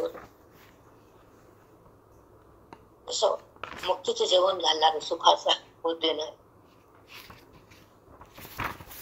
म्हणतात माऊली म्हणतात, माझे गुरु पायाला मोड नमन समाप्त करतात, बोध देतात. आणि जीवित सद्गुरु निवृत्ती म्हणतो, त्यांना वंदन करतो. त्यांना मला जीव घातलं, काळ घातला ऐका. जो मायारूपी हत्तीचा नाश करून त्याच्या गंडस्थलातील मोक्षरूपी मोती, मोक्षरूपी पक्वाने जीव घालतो, त्या सद्गुरु निवृत्तीनाथांना मी वंदन करतो, निवृत्ती म्हणतो. आता मागील ओव्यातून श्रीगुरु हे कारुण्य रूप आहेत, चैतन्य करतात धावत आले असे सांगितले. पहिली ओवीला अविद्येच्या आडवे म्हणजे जगपणाचे भवे, तया चैतन्याचे धावे, कारुण्य जो की धावून आले. करुणेमुळे जीव दुःख भोगायले म्हणून चैतन्याचे धावे, कारुण्य जो की त्यांना करुणा आली जीवाची. धावत आले गुरु आणि बोध दिला हे सांगितलं. आता माझ्या गुरुनं ही मायेचा नाश केला. माया म्हणजे कुंदूर, म्हणजे हत्तीसारखे बलाढ्य. तिचे गंडासर म्हणजे मस्तकाला फोडून त्या मस्तकातले मोती काढून ते भोजन दिलं आम्हाला, मुक्तिरूपी मोतीचं. आम्हाला जीव घातलं सुखाचं. असं आमचे निवृत्तीनाथ गुरु आहेत, त्यांना मी वंदन करतो. अशा प्रकारानं माऊली बोलतात. मायारूपी हत्तीचा नाश करून त्याच्या गंडासळातून आत्मरूपी मोती काढून, आत्मरूपी मोती दिले हातात काढून त्यांची मुमुक्षुला भोजन घालतात. भोजन झाल्यावर जसे मनुष्याचे काम संपत असते, तसे श्रीगुरूने आत्मस्वरूपाचे भोजन घातले की त्याचे काम संपले. श्रीगुरूंनी आत्मस्वरूपाचे भोजन घातले की त्यांचं आयुष्यातलं काम संपूर्ण कल्याण झालं. तसे श्रीगुरूने आत्मस्वरूपाचे भोजन घातले की त्याचे काम संपले. आपण अविद्येने आवरत आहोत म्हणून आत्मस्वरूपाचे जेवण करीत जावे. आपण अविद्येने ठाकलेलो आहोत, बरबटलेलो आहोत म्हणून आत्मस्वरूपाचे जेवण घेणं हे आपलं आद्य कर्तव्य. जेव्हाच आपण आत्मस्वरूपाचे जेवण ऐका. भोजन झाले जसे मनुष्याचे काम संपते, तसे श्रीगुरूच्या आत्मस्वरूपाचे भोजन घातले की त्यांचे काम संपते. आपण अविद्येने वृत्त आहोत म्हणून आत्मस्वरूपाचे जेवण करीत जावे. आणि एकदा आत्मतृप्ती झाली तर पुन्हा भूकच लागत नाही. मला हे विषय सांगितलं मी आता. तोंडानं खाल्ल्यावर तृप्ती राहत नाही, पुन्हा पुन्हा खा वाटतं. पण आत्मचिंतन ऐकल्यावर पुन्हा तृप्ती जातच नाही. बोलली की नाही हे विषय सांगा. तृप्ती होती तर पुन्हा जेवायचं काम नाही. ती तृप्ती कायम राहते. पण 4 घंट्यात 5 घंट्यात काही खा वाटतं, भूक राहत ना. आणि हे भोजन हे आत्मभोजन. चला पुढं. भाजी भाकरी खावी, पण गुरुकडून आत्मभोजन करावेच. त्यात महत्वाचे हे जेवण म्हणजे सासू जावयाचे जेवणासारखे नव्हे, तर तो आत्मा मायारूपी हत्तीच्या गंडस्थळाचा भेद करून काढावा लागतो. तो आत्मा मायारूपी हत्तीच्या गंडस्थळाचा भेद करून काढावा लागतो. तो आत्मा कसा आहे? मायारूपी हत्ती. माया कशी हत्तीसारखे बलाढ्य, आणि त्या मायारूपी हत्तीचा नाश करून हे आत्मस्वरूप बाहेर काढावं लागतं. हे जेवण गुरुकडून जेवावं लागतं. अशा मायारूपी हत्तीचा नाश करणारे फक्त गुरुच आहेत, बाकी कोणी करू शकत नाही. देव करत नाही तर बाकीचे तुम्ही आम्ही तर झाड की पत्ती. देवाला करता येत नाही मायेचा नाश. काय करत नाही? मायेत आणतंय, मायेत घालतंय. माया नाही काढत बाजूला, मायातून काढत नाही. बरोबर काढत नाही, सांगा बरं का करावे? त्यात महत्व आहे. जेवण म्हणजे सासू जावायचे ना, तर आत्मा मायारूपी हत्तीच्या गंडस्थळाचा भेद करून काढावा लागतो. आत्मा कसा? माया हत्तीसारखी त्याचा नाश करून तो आत्मा प्रकट करावा लागतो. एवढं काम आमचे गुरु करतात निवृत्तीनाथ, असं माऊली बोलतात. तर तो आत्मा मायारूपी हत्तीच्या गंडस्थळाचा भेद करून काढावा लागतो. जसे हत्तीच्या गंडस्थळात मोती असतात, तसे मायेच्या पोटात ब्रह्म असते. हत्तीच्या गंडस्थळात तोंडाच्या 2 भागाला गंडस्थळ म्हणतात. ते फोडले की मोती निघतात. तसं गुरुच्या बोधात काय असतं? ऐका, डबल सांगते. तसं मायेच्या पोटात ब्रह्म आहे, हत्तीच्या गंडस्थळात मोती, आणि मायेच्या पोटात ब्रह्म. कारण झाले की ब्रह्म प्रगट होते, आणि ती प्रगट झाली की ब्रह्म झाकल्या जाते. म्हणून मायेच्या पोटात ब्रह्म असते, हत्तीच्या मस्तकात मोती असते. बसल्या त्याने प्रयास नाश केल्या वाचून त्याच्या गंडस्थळाचे मोती सापडत नाही. हत्तीला मारून त्याचं गंडस्थळ फोडून मोती काढावं लागते. तसं मायेला मारून ब्रह्मस्वरूप प्रगट करावं लागतं. मग मायेला मारणारे संतच आहेत. तिच्याशिवाय माया मरत नाही. कर्मन माया जिवंत राहते. गुरुचा अनुग्रह होतो, अज्ञानाचा नाश होतो, स्वरूपाचा चित्तात प्रकाश येतो, आणि बुद्धी ब्रह्मरसात जाते, तेव्हा आनंदमय होती. आता हे जाण्याचं का करायचं? मला बोला. गंडस्थळात मोती सापडत नाही, तसे मायारूपी हत्तीचा नाश श्री गुरु रूपी सिंहच करतात. मायारूपी हत्तीचा नाश श्री गुरु कोण? सिंहरूपी श्री गुरुच करतात. मायारूपी हत्तीचा नाश सिंहरूपी श्री गुरुच करतात, दुसरे कोणी करू शकत नाही. करतात. त्यातून मुक्तिरूपी मोतीच का मोक्षला घालतात. वनातील अनेक पशु अनेक प्रकाराने मरतात, पण सिंह मात्र कोणाकडून मरत नाही. त्याचे आयुष्य संपले तरच तो मरतो, त्याला कोणी मारू शकत नाही. आपण आपल्या घरी गाय, बैल, म्हैस, घोडा हे सगळं पाळतो, पण अरण्यात राहणारे हिंस्र पशु सिंह, लांडगा हे पाळत नाहीत आपण. तेव्हा मधोन्मत्त हत्ती असला तरी सिंहाला पाहून गरबगडीत होतो. हत्ती सुद्धा सिंहाला बघून पाय खाली टाकतो, किंबहुना उचललेला पाय जमिनीवर ठेवतो. बघा, आलं पुढचं. उचललेला पाय जमिनीवर खाली ठेवतो हत्तीला बघून. ते ज्ञानेश्वर महाराज म्हणतात, हे असो पाऊस लिला मधमुख न ठेविता खाला, गरजो मी पुढा आला सिंह जरी. सिंहाकडे आकडत रोवण्यात आला खा खा करत, आणि समोर हत्ती आला, उचललेला पाय खाली ठेवतो. कोण? हत्ती.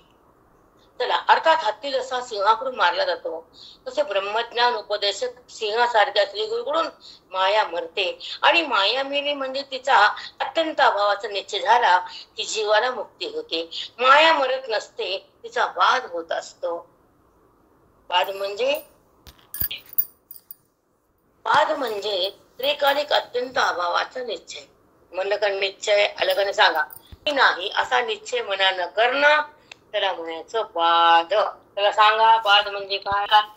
ती नाही असा निश्चय करणं म्हणजेच तिचा बाध. तिचा नाही नुसता बाध आहे. बरोबर आहे. तो अबाधित परमात्मा प्रगट होतो. मायेचा बाध अबाधित परमात्मा प्रगट होतो. बाधानंतर अबाधित तत्व प्रगट होतं. चला बोलायला खूप आहे. काय असं निश्चय होतो. नाशाला पूर्वी अस्तित्व असावे लागते. नाश व्हायला पूर्वी त्या वस्तूला अस्तित्व असावं लागतं. जसा घट आहे, घटाचा नाश म्हणजे खापरे. खापरे पण आहेतच की. बघा ऐका पुढचा विषय खूप सुंदर. नाशाला पूर्वी अस्तित्व असावे लागते. घटाचा दंडाने नाश केला तर घटाच्या पूर्वी अस्तित्व असते. पण रज्जूवर सर्प भासला तर त्याच्या पूर्वी अस्तित्व नव्हते. घट दिसतो, अस्तित्व आहे, त्याला गाठीनं फोडलं. गाठीनं फोडायच्या आधी घट आहे. पण रज्जूवर भासलेला सर्प रज्जूच्या आधी आहे का? घाटाला अगोदर अस्तित्व असावं लागतं, मग त्याला नाश म्हणावा लागतो. पण जेव्हा रज्जूवर भासलेला सर्प जसा त्याला आधी अस्तित्व नाही, तसं स्वरूपावर भासलेले जगत त्याला अस्तित्व नाही, आणि आत्मस्वरूपावर भासलेला देह त्याला अस्तित्व नाही. होत आहे असावी लागते.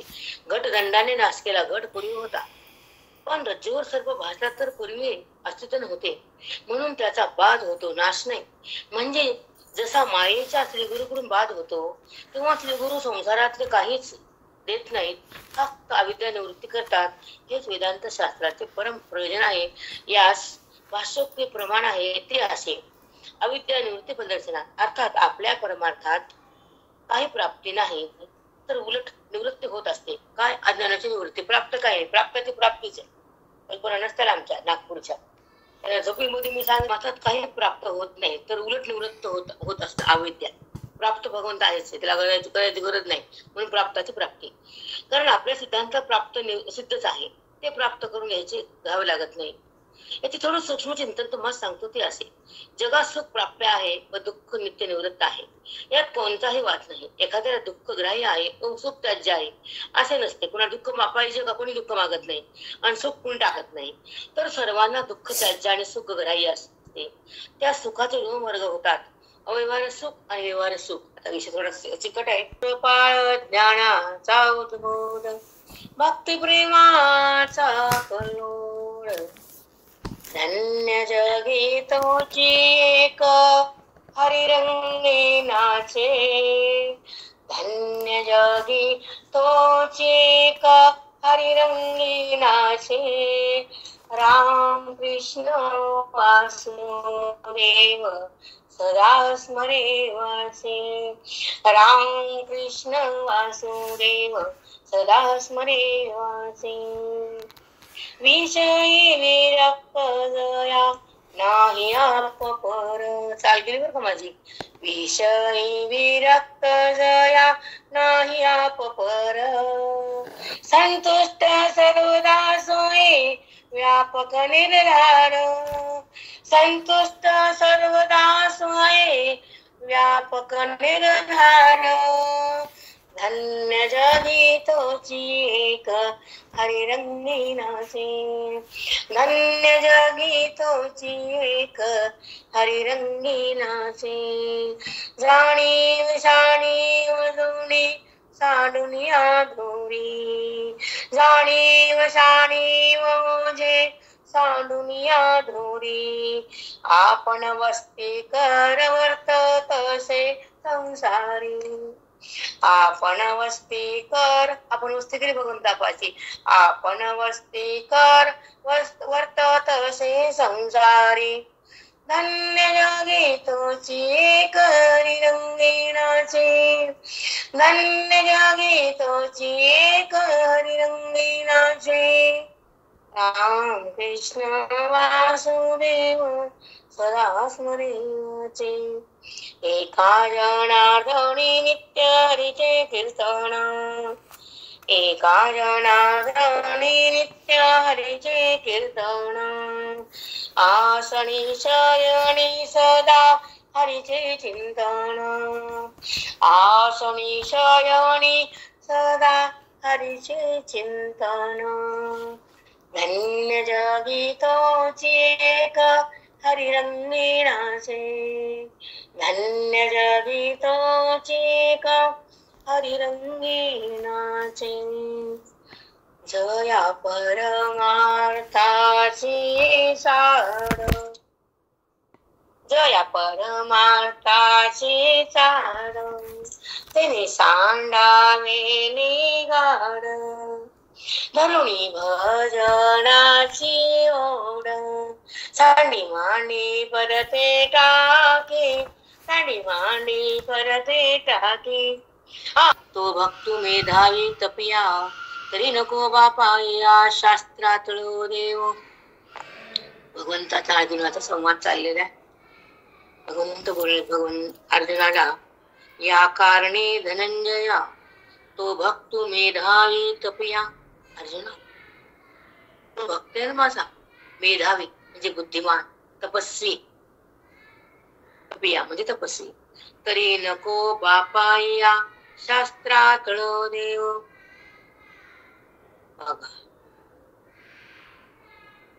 माझा भक्त असा तपस्वी असा त्याला शास्त्रा शिवायची गरज नाही. शास्त्रा आतळो देव.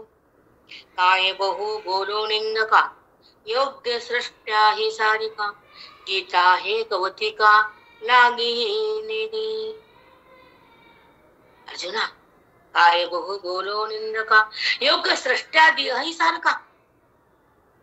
काय सांगू, जो निंदक ब्रह्मदेवाचा योग्य जरी असला, जो निंदा करणारा पीसी कोण आहे, पीसी बहु बोलो निंदका योग्य सृष्ट्या हे दिका सारखा.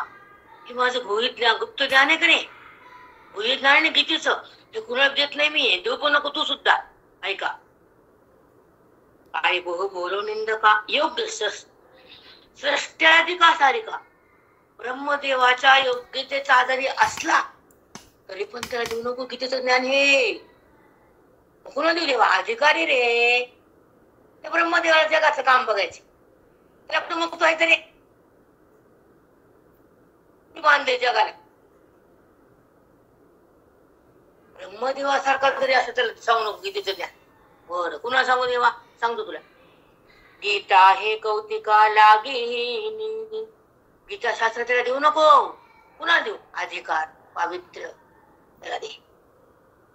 म्हणून तपाचा धनुर्धरा तळी दाटवणी गाडोरा वरी गुरु भक्तीचा पुरा प्रसादू जो झाला. म्हणून तपाचा धनुर्धरा तळी दाटवणी गाडोरा.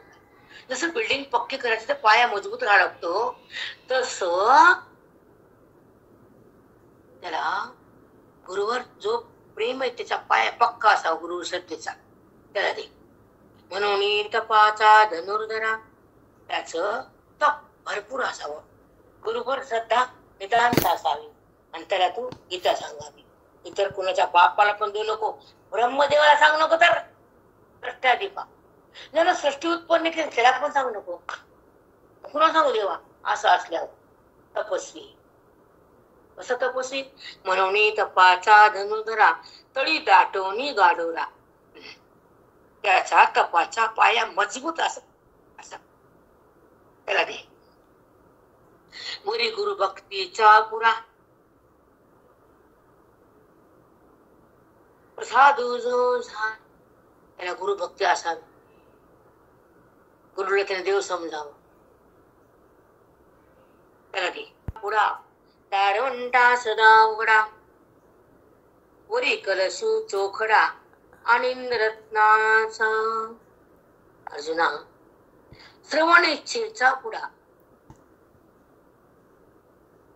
त्याच्या श्रवणीचा दरवाजा नित्यंत उघडा वासू दे. त्याच्या हृदयाचे कानाचे द्वार नितांत उघडे असावेत, आणि त्याने श्रवण ऐकून सुसज्ज असावं, आणि बोधाला मनात पकडावा. त्याला दे दारवंटा सदा उघडा. त्याला श्रवणाच्या इच्छेचा दार सदा उघडा असावं. वरी कलशू चोखडा आणि रत्नाचा.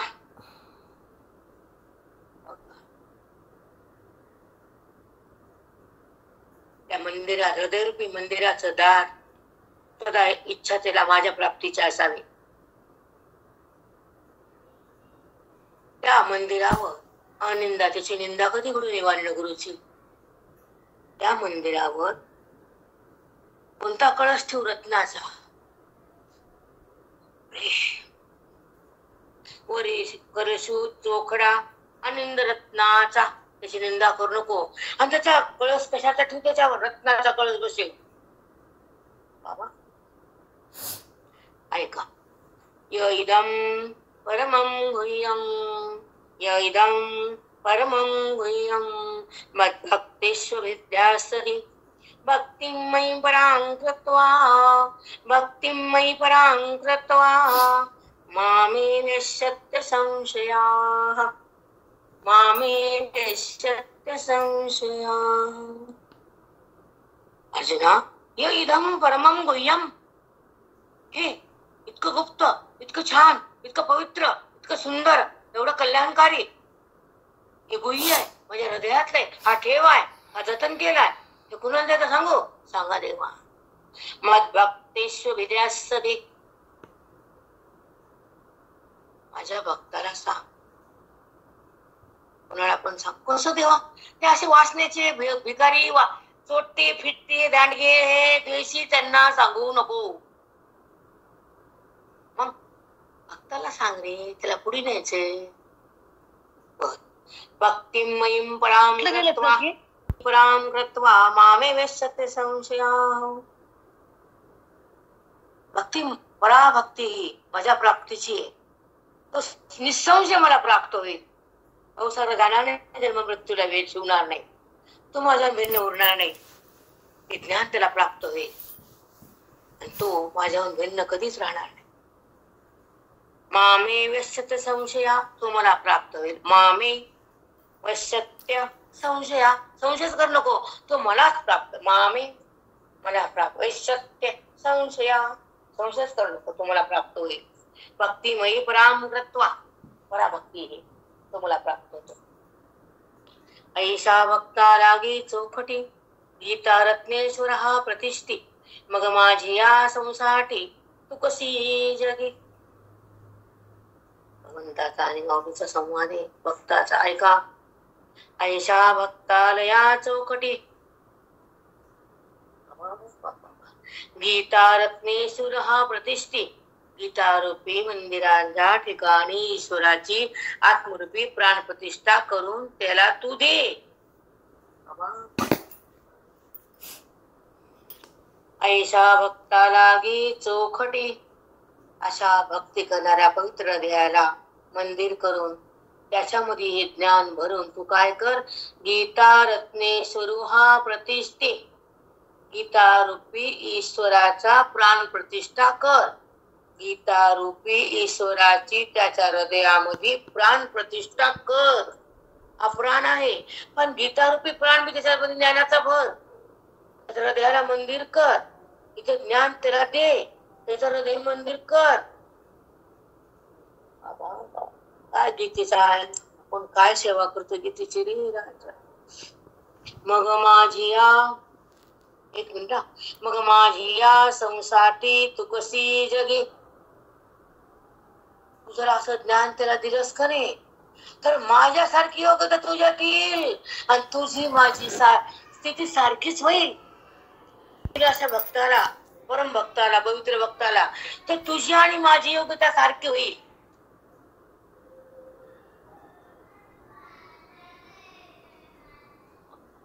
मग माझी या संसाटी, आणि त्या ज्ञानामध्ये बुद्धी गेली तर कृष्ण झाली ना.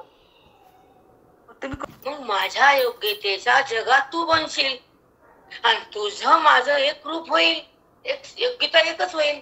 म्हणून माझं ज्ञान तू ज्याला देशील तर तू माझ्या पदाला येशील. गीतेमध्ये मी आहे आणि तू जगाला द्यायला ना, मग तू पण माझ्यासारखाच. बापरे, एकाक्षर पणेसी ते मात्र केचिया कुशी, होता गर्भवासी कडला. आज एका अक्षरपणेसी, एक अक्षर म्हणजे तिघा, एकामध्ये तीन आहेत. कोण? अ उम ब्रह्म विष्णू महेश, ह्या तिघाचं रूप ज्याच्यामध्ये साठवलं ते ओंकार आहे. हा ओंकार म्हणजे ब्रह्म आहे, ब्रह्म म्हणजे मी आहे आणि माझं ज्ञान गीतेत आहे. गीतेतून मी प्रगट होतो, ते ओंकार आहे. ओंकार हे ब्रह्म आहे. ब्रह्मप्राप्तीसाठी गीता मी काढली. सगळ्या गीतेच्या श्लोकातून शब्दातून ओंकार सगळी ब्राह्मी स्थिती तयार होती. तो ओंकार म्हणजे अ उम, त्या तिघाचा संगम आहे, तो ओंकार आहे. काजे एकाक्षर पणेसी त्रिमात्र केची आकुशी, रात्री मात्र ओंकारातून त्या कुशीतून तीन निघाले. ओ ब्रह्मा विष्णू महेशाची उत्पत्ती. प्रणमो होता गर्भवासी. त्या ओंकाराच्या पोटातून गर्भातून कोण कोण निघालं? प्रणमो होता गर्भवासी साकडला. त्या ओंकाराच्या गर्भामध्ये हे तीन अडकले देव. कोण? ब्रह्मा विष्णू महेश. आकारत ब्रह्मा, उकारत विष्णू, मकार महेश्वर, तिन्ही देव. त्या ओंकाराच्या गर्भाच्या कुशीमध्ये तीन देव अडकलेत. आणि तिन्ही देवाचं स्थान म्हणजे ओंकार आहे. ओंकार म्हणजे ब्रह्म आहे, तिथून त्याची उत्पत्ती आहे. ते साकार आहे, ओंकार निराकार आहे. त्यांचं मूळ रूप म्हणजे ओंकार आहे. ओंकार म्हणजे ब्रह्म आहे. ब्रह्म म्हणजे आत्मा आहे. आत्मा म्हणजे मी आहे. आणि माझं रूप गीतेत आहे. हे सांग जगाला. दंड दे माझं स्वरूप ओंकार रूप, ब्रह्मस्वरूप. ह्यातून ओंकारातून जगाची उत्पत्ती, जीवाची उत्पत्ती, शिवाची उत्पत्ती. इथूनच जगत उत्पन्न झालं. इथून शब्द बनले, इथून ओंकार बनला, इथून वेद बनले. सगळ्याचं मूळ म्हणजे ओंकार आहे. गीतेची आबाहळी, वेद बीज गेले पाळणाळी. ही गायत्री फुली फळी श्लोकाच्या आली. तो गायत्री मंत्र का नाही? एका झाडाला फुले फळे पाने, तसं प्रत्येक श्लोकाचे गायत्रीचे. आणि गायत्री हे 700 श्लोकामध्येच गायत्री बसून केली. आणि ती गीता झाली.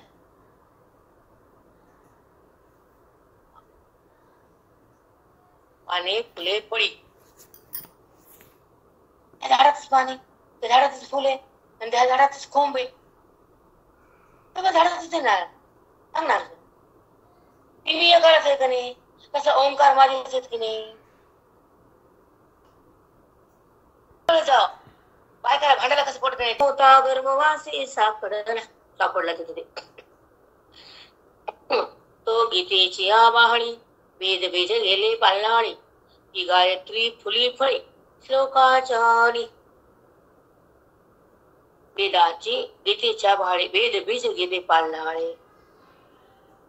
वेदाचं बीज कोणी? ओंकार आहे. बर, तो ओंकार गीतेच्या पांढऱ्या फुलं फळाने बहरला.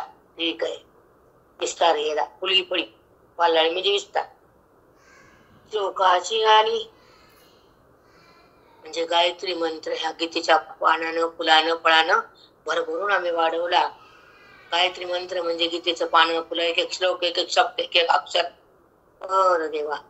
जे हे मंत्र रस, जे मंत्र रस गीता, हे मंत्राचं रस सांगितलं बरं गीतेचं. उघडे केलं बरं अर्जुना, मी कोणाला सांगितलं नाही, तुला सांगितलं. बरं देवा. हे मंत्र रस गीता, हे मंत्र आहे बरं. पटकन शक्ती. मंत्र म्हणजे शक्ती असते. मंत्र म्हणजे त्याच्यात खूप ताकद असते, तत्क्षणी फलरूप होते. ऐका. ते हे मंत्र रस गीता मिळवी जो माझी या भक्ता. ही गीता त्याचं रहस्य जी माझ्या भक्ताला देईल, मग काय होईल देवा सांगा. मिळवी जो माझी या भक्ता, अन्य जीवनता माता बाळकाशी. बघ, एखादं वासरू आणि गाय चुकली आणि एखाद्या त्या वासरानं गायला गाय पशी नेऊन ठेवलं. गाय हुडकाय इकडे तिकडे तिकडं, ते वासरू हरपलतं, एकानं नेऊन ठेवलं. मग त्या गाय वासराची भेट जशी होईल का, तसं ज्याला मला गीता समजावून सांगितलेला तशी माझी भेट होईल. वासरू चुकलं होतं, हे बी चुकलं होतं. मग एकानं वासरू आणून सोडलं आणि तू बी गीतेपासून माझ्या भक्ताला माझ्यापाशी आणून सोडलं, तसं तुझं पुण्य होईल. त्या वासरू भेटला कसा आनंद होतो, तसं तू जगाला गीता सांगितल्याला मला आनंद होतो. सांगशील ना अर्जुना? हो ना देवा, सांगतो. ऐसी भक्ता गीतेसी भेटी करी आदरेसी. माझ्या भक्ताला गीतेचं ज्ञान दे बरं, आदरानं दे. ऐसी भक्ता गीतेसी भेटी करी आदरेसी. तो देहा पाठी मजसी एकची होय. त्याचा देह पडला ना, तो माझ्याशी एकरूप होईल. म्हणून त्याला गीता सांगशील ना? हो देवा, रूप होईल. म्हणून त्याला गीतेचं ज्ञान दे बरं. न च तस्मान् मनुष्येषु कश्चिन्मे प्रियकृत्तमः न च तस्मान् मनुष्येषु कश्चिन्मे प्रियकृत्तमः भविता न च मे तस्मात् भविता न च मे तस्मादन्य प्रियतरो भविष्यति तस्मान् मनुष्येषु कश्चिन्मे प्रियकृत्तमः ज्यानं माझ्या गीतेचा प्रसार केला, प्रत्येक भक्ताला दान दिलं, ज्ञान दिलं, त्याच्यासारखा प्रिय मला जगात कोणीच नाही. हो का? कच्चिन्मे प्रियकृत्तमा, असा मला किंचित सुद्धा जगात कोणी प्रिय नाही ज्यानं माझ्या गीतेचं ज्ञान जगात वाटलं. त्याच्यासारखा मला जगात कोणीच प्रिय नाही. कच्चिन्मे प्रियमय भक्ता, ऐकाली मस्त रे बाबा, प्रियकृत्तमा भविता न च मे तस्मादन्य प्रियतरो भुवि. त्याच्यापेक्षा मला जगात कोणीच प्रिय होणार नाही, कधीच होणार नाही. तस्मादन्य प्रियतरो भुवि, त्याच्यासारखा जगात कोणीही प्रिय राहणार नाही मला, ज्यानं माझ्या गीते ज्ञान प्रत्येक जीवाला समजावून दिलं, ज्ञान दिलं. हे पडे असे तव जीव प्राणी तोच पडे, कोणी वेगळेपणे असे तव जीव प्राणी तेच पडे. अर्जुना, तू देहाचा उपाधी घेऊन जरी बसला असेल तरी आणि माझं ज्ञान जगाला सांगत देत असेल, तो केवळ देहाचं हे लेणं घातलेलं आहे, पण तो माझ्या किमतीचा आहे, माझ्याकडेच आहे, तू माझ्या जगला राहणार आहे. गेले होणे वेगळेपणे असे तव जे प्राणी तोचे पडे. जो गीता सांगतो ना माझं ज्ञान जगाला, तो मला जीव प्राणापेक्षा आवडतो. तो जीव प्राणी मला जीवापेक्षा प्राणापेक्षा आवडतो. तो जीव प्राणी तोचे पडे म्हणजे ते मला खूप आवडतो. ज्ञानिया कतर्मटा तापसा या खुनेची या माणूसा मार्जी तो एक गाजैसा पडे माझा. थोड्या वेळामध्ये अहम ब्रह्मास्मी सांगते. 4 मिनिटाचं ज्ञान मी ठरवलं, 4 वाक्य काढले. महावाक्य अहम ब्रह्मास्मी, प्रज्ञान ब्रह्म, अयमात्मा ब्रह्म आणि तत्वमसी. हे 3 वाक्य जे आहेत ते भोगायचे. कोणते कोणते? अहम ब्रह्म, अहम ब्रह्मास्मी, मी ब्रह्म, मी ब्रह्म. प्रज्ञानम ब्रह्म, बुद्धी ब्रह्मच आहे. आणि आत्मा ब्रह्म, माझा आत्मा ब्रह्मच आहे, मी देह नाहीच आहे. मग मी देह नाहीये आणि मी आत्माच आहे, तर मला आत्म्याची अनुभूती घ्यायची आहे आणि त्या अनुभूतीत जायचंय. देहाजवळ राहायचं नाही आणि सुख दुःख भोगायचं नाही, वृत्तीमध्ये विकार करायचा नाही आणि आकाराला बोलायचं नाही, विकार व्हायचा नाही आणि निराकारातून बाहेर यायचं नाही. त्याला म्हणतात वेद. अयमात्मा ब्रह्म, प्रज्ञानम ब्रह्म, तत्वमसी. तत्वम असी, तत् म्हणजे आत्मा, जीवात्मा, तो म्हणजे ईश्वर आणि तू ईश्वरच आहे, अशी म्हणजे आहे, तेच तू आहे. असे हे वाक्य हे उपदेश परे आणि बोध परे आणि मागलची वाक्य जे आहेत की त्याचा आपण बोध घ्यायचा. तो मी आहे, तो मी आहे, असं ते सतत चिंतन करायचं. मी ब्रह्म आहे, मी ब्रह्म आहे. आणि तो मी तत्वम असी, तो म्हणजे जीव, तत् म्हणजे ईश्वर, ईश्वर तो म्हणजे जीव, तो ईश्वरच आहे. पण तो देहामध्ये अडकला आणि उपाधीला चिटकला, वृत्तीमध्ये आला, वासनेमध्ये गेला आणि अविद्या सिद्ध झाली. अविद्या म्हणजे देहभावाला उत्पन्न करणारी वृत्ती. त्या वृत्तीनं ईश्वराला संबंध नाही केला आणि ते ब्रह्माने जगताकडे गेली. जे नाही त्याला तिनं पाहिलं, पण नाहीपणा कुणाचा आहे, आहेपणा कुणाचा आहे. नाही म्हणायला पण तोच लागतो, आहे तर तोच आहे. पण नाही म्हणताना तो जर लागतो तर मग नाही कुठे, तोच आहे. नाही हे म्हणायला पण तो अधिष्ठान लागतो, तेव्हा जगताला नाही म्हणता येतो वृत्तीला. मग वृत्ती पण नाही, जगत पण नाही, तोच आहे आणि तो मीच आहे असा आत्मा साक्षात्कार गुरुच्या संगतीतून, वेदाच्या शक्तीतून, हृदयाच्या भक्तीतून, साधूच्या संगतीतून आणि ईश्वराच्या कृपेतून जेव्हा आत्मभाव प्रगट होतो तर तो संत महात्मा जगाचा कामी येतो. स्वतःही मुक्त होतो आणि जगाला मुक्तीच्या घरात नेतो. हा प्रसाद, हा मोक्ष प्रसाद आहे. हा साधूचा असतो, हा वेदाचा असतो, हा बुद्धीला खाता येतो, तोंडाला नाही. बुद्धी साग्र होती, बुद्धी व्यापकात जाते, बुद्धी जडाला सोडून देते आणि बुद्धी व्यावृत्त होती, ईश्वराकडे सरकते. देहात राहत नाही, देवा उरत नाही, मन विकारात जात नाही, व्यवहार झाला तर स्पर्श होत नाही, जगत दिसलं सत्य वाटत नाही, शब्द बाहेर आले त्याचा देणं घेणं नाही. कारण तो शब्द आकाशाचा, पाणीतून आला पण तो आकाशाचा आहे. दोन्ही रूपानं आकाशात गुंजन झालं, आकाशातून आला आकाशात विघरला. शब्द आकाशाचा आहे. तो माझ्यामध्ये कशाला बुद्धीत, माझ्या मनात कशाला शब्द नाही. माझ्या बुद्धीत तो आहे आणि शब्द आकाशाचा आहे. वाणीतून आला तर आकाशाकडे टाकून द्यायचा आहे, त्याचा ध्वनी सोडायचा आहे, त्याला धरायचं नाही. मी धरले त्याला, भरले त्याला, त्याच्यात मी उतरले, त्याचा माझा स्पर्श आहे. देहाचा स्पर्श नाहीये, कारण जड मी नाहीये, जडाला जाणणारी मी आहे. आणि जाणणार आणि जाणणं आणि जाणीव ही त्रिपुटी आहे. आणि त्रिपुटी मी सोडली आहे आणि जाणणं माझं रूप आहे. जाणायचं कशाला कोणाला, जाणणंच मी आहे. ज्याच्याद्वारे जाणल्या जात ते जाणण्याचा विषय वेगळा. जाणीव वृत्ती आहे आणि जाणणं मी आहे. जाणणं म्हणजे कळणं आहे, कळणं म्हणजे आत्मा आहे, आत्मा म्हणजे सुख आहे, सुख म्हणजे एक आहे, एक म्हणजे व्यापक आहे, व्यापक म्हणजे मी आहे. आणि जाणीव, हो जाणणे हे शब्दवृत्ती आहे. हो जाणणे, जाणता अंत करणे आणि जाणीव तो आहे, तो त्याची परमात्मा आहे. हो त्याच्याद्वारे त्याची